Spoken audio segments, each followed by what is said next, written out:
Hey guys, I thought I'd just go over the figures that arrived on Friday. So I did get Nebula, Mandalorian 1.0, and Commander Cody. So I figured I'd just go over them. So as you can see, I'm starting off with the Nebula, MMS 534. You can see that it does have the Movie Masterpiece logo. And you get a very nice picture of Nebula on the front there. So she doesn't really come with a whole lot. I guess you wouldn't really expect her to. Now this is, I want to say, yeah, so this is marketed as an Endgame one. I know there is the complaint that she didn't really wear this for Endgame, and it's mostly an Infinity War Nebula. But either way, I'm glad that we got a Nebula figure. It would have been cool if they had the swap out orange piece that she did have in Endgame to show that she was more aligned with the Avengers, but that's fine. So we do get a Ravager logo display stand with the orange Nebula. Like all the new Marvel stuff, it's not metal name plated. We get two little bits as an electricity effect for her batons. Now, I need to go back and watch it. There have been people that have said that she only used one baton in the film. I'm not too sure. We do get two, but we only get one collapsed one that would normally be there. I've already put it on the figure, so I'll show that. We do get a blaster, and then we get the holster, which is a separate piece. Again, extra hands as per usual, so we get this relaxed one. There are two hands for holding the baton. Fist. There's also a trigger hand for the pistol. Then we do get a metal fist and a metal relaxed hand. And as I said, there is also a metal hand for holding the baton. There is no metal trigger finger hand. Yep, so the figure itself, she's really nicely done.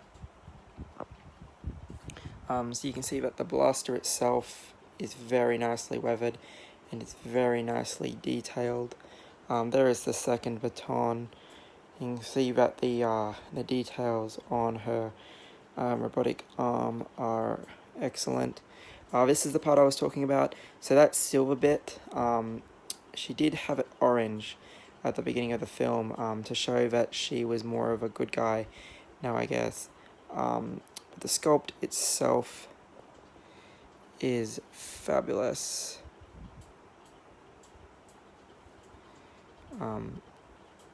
Lots and lots of detail there. I have kept the protective plastic on the neck. I don't really remove it all that often these days just because you never know what will stain.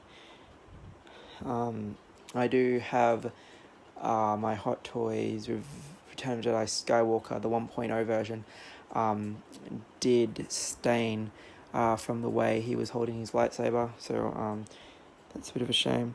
Now this is one of the things that really annoys a lot of people, and it really does annoy me. The holster, you have to put it on the figure yourself, which is fine, but it uses that old way of hooking it on that the Boba Fett backpack uses. It is incredibly annoying getting it on, and every little slight thing bumps it up and unhooks it. So very careful not to bump it, so that way I don't have to keep rehooking it. As you can see, the outfit itself is very nicely done. It is two separate pieces, or so that vesty part doesn't actually hinder any of the arm movement, which is awesome. You can see that there is a Ravager logo there on the jacket, which is also very awesome. And coming down to her boots and that. The figure does stand quite well on its own. And spinning around, that's the storage for the single baton. As I said, as she only has storage for one, I'm not sure if this splits into two or whether or not she just had the one. I do need to go back and watch it for that reason. But as you can see, it is a really good sculpt there. Lots of detailing, as you would expect. So I know that these figures have been out for quite some time, but they've only just recently, in the last 2 to 3 weeks, come into Australia. So it's good to finally be able to have them. So yeah, like as I said, she doesn't come for a lot. You wouldn't really expect her to come for a lot though. And it's a shame that there is so fiddly, and that she doesn't have the orange swap out piece. But again, that piece would be very hard to swap out anyway if they had done it. So I do understand why they didn't.